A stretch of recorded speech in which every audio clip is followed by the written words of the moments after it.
What if the thing you need most isn't advice, not motivation, not criticism, not someone telling you how to improve? What if what you need most is simply to be understood? This was the radical idea proposed by psychologist Carl Rogers. Today it sounds obvious, but when Rogers first introduced it, it challenged the foundations of psychology itself. At a time when experts were expected to diagnose, analyze, and direct people, Rogers suggested something almost unthinkable: that human beings possess an innate capacity for growth, that most people do not need to be fixed. They need the right conditions to flourish, and perhaps more than anything else, they need to feel genuinely understood. Carl Rogers was born in 1902 in Illinois. His family was deeply religious, disciplined, and hardworking. He later described his childhood as isolated. There was little room for emotional expression, little room for questioning, little room for vulnerability. As a result, Rogers spent much of his early life observing rather than participating. He watched people carefully, he listened, he reflected. Years later, these habits would become the foundation of his life's work. But at the time, he had no idea where his path would lead. As a young man, Rogers planned to enter the ministry.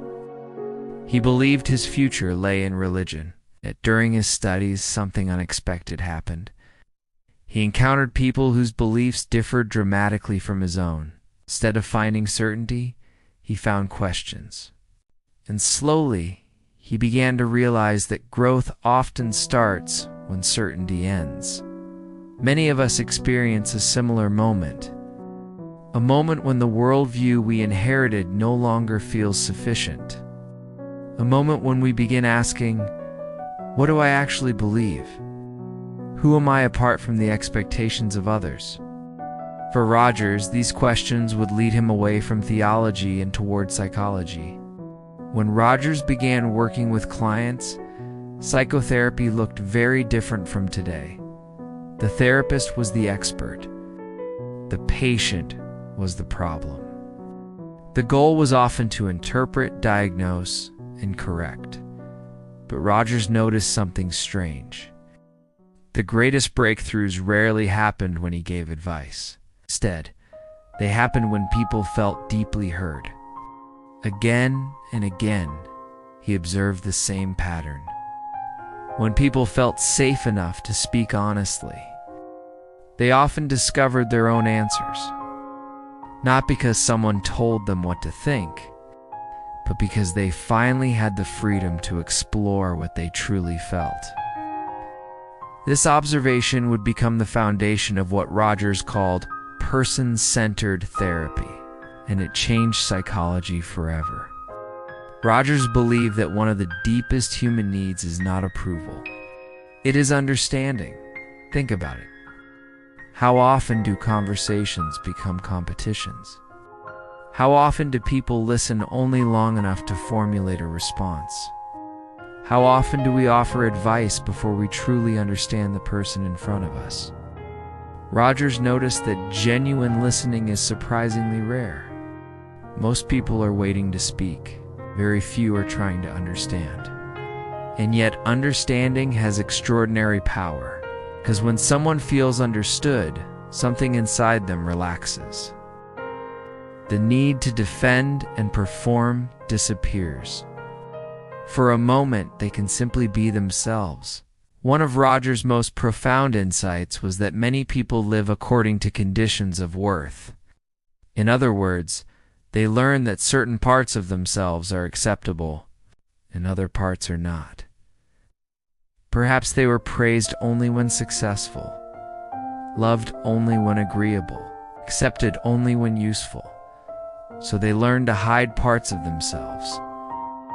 Over time, they constructed an image, a version of themselves designed to earn approval. But Rogers believed this creates a painful divide. The divide between who we are and who we think we must be. The greater the gap, the greater the suffering. For Rogers, growth was not about becoming someone new. It was about becoming more fully yourself. This sounds simple, yet it may be one of the hardest tasks in life. Because authenticity requires risk. It means acknowledging fears, admitting uncertainty, facing parts of ourselves we would rather ignore. But Rogers believes something remarkable happens when people stop pretending.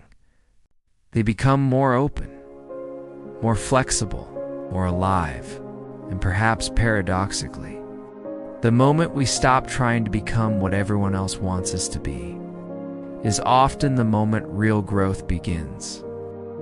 Carl Rogers died in 1987, yet his ideas feel more relevant than ever. We live in an age of constant opinions, constant judgment, constant advice.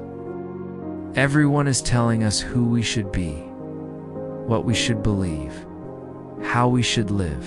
Yet many people feel increasingly unseen, increasingly disconnected, increasingly alone. Perhaps Rogers would say that the solution is not more noise, but more understanding, not more certainty, but more curiosity, not more fixing, but more listening. Near the end of his life, Rogers wrote, "The curious paradox is that when I accept myself just as I am, then I can change." It is a simple sentence, yet it contains a profound truth. Growth does not begin with self-rejection. It begins with honesty. It begins with understanding. It begins with acceptance. Carl Rogers spent his life showing that people are far more capable than they realize.